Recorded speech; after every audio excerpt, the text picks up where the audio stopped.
Hey, good afternoon, everyone. I'm meteorologist Steve MacLaughlin. We are live on Facebook right now to bring you the very latest on Hurricane Dorian.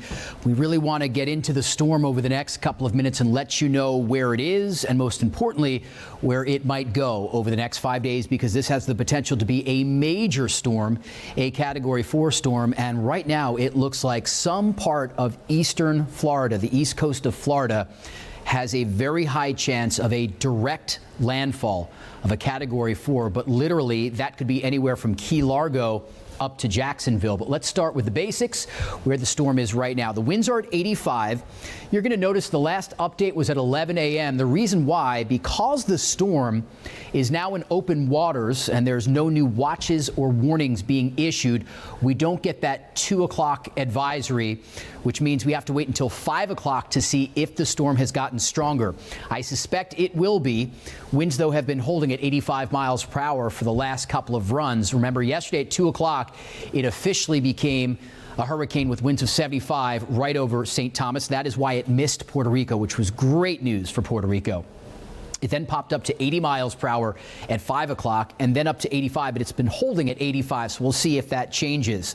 As far as our current location, and again, right now it is 2:20, so this is live at 2:20. The storm is located about 800 miles from Miami.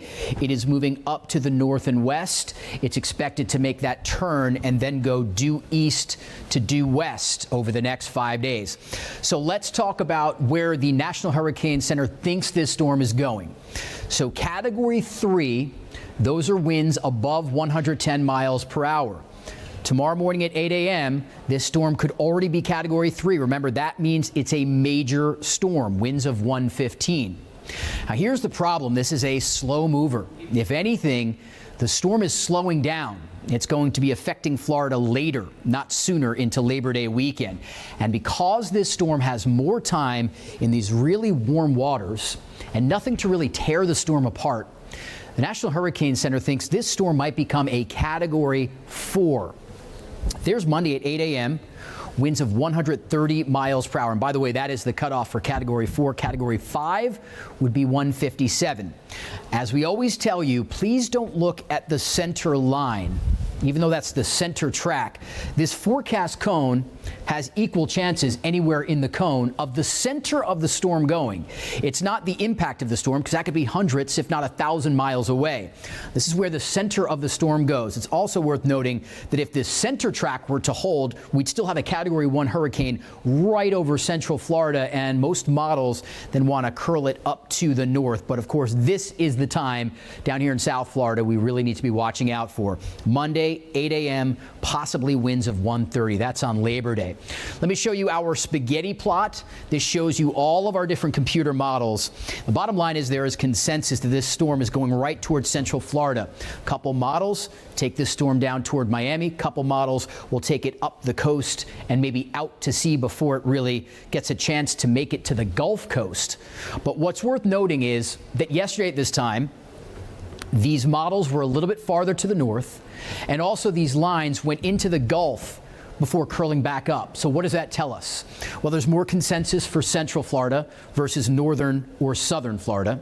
It also tells us that if this storm makes it inland, there's a chance it's going to very slowly make the turn on the peninsula, which means this entire area could get hurricane conditions at some point, maybe Sunday, Monday into Tuesday.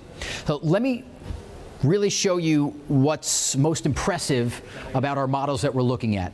European model. This is our most reliable model. Check it out. This is landfall. Monday, 10 o'clock. This is at the border of Broward and Palm Beach counties. If this model were correct, we would have hurricane conditions within our viewing area, especially northern Broward County. Hurricane conditions around these rings toward the center, tropical storm-like conditions as far south as Miami. So this is the model that takes this storm very close to us. It also then takes the storm right up toward Orlando and then Jacksonville by Wednesday. Another model, our GFS model, this one tracks a little bit farther to the north. It's out of our viewing area. Now, northern Broward County, even all of Broward County, might get some pretty good winds for a while, but this would take the storm far enough away that it would be much lower impact. This track, this model also thinks the storm will turn up toward Orlando and Jacksonville as well on Tuesday and Wednesday. So, which track do we want if we're going for lowest impact here? For that, we turn to our map that we use all the time during these storms, our 4 quadrants. Remember, if the storm is moving this way, and the winds around low pressure are always counterclockwise like this, it's the right front quadrant right here where we have the worst conditions, because you have the combination of the storm moving this way and the winds moving this way. It's where we have the worst flooding from storm surge, the heaviest rain, and the highest chance for severe storms and tornadoes. On the back side of the storm, so this is the dirty side, on the back side we get much calmer conditions. We don't tend to see the tornadoes. It is windy, but that wind is pushing the water away from the land. So this is the dirty side of the storm. This is the right front quadrant. The most devastating thing for South Florida would be if this storm took the most southern track. That means parts of our viewing area would have the eye and the eye wall. It also means that most of our viewing area would be in the right front quadrant, the onshore flow, massive flooding, and possibly tornadoes.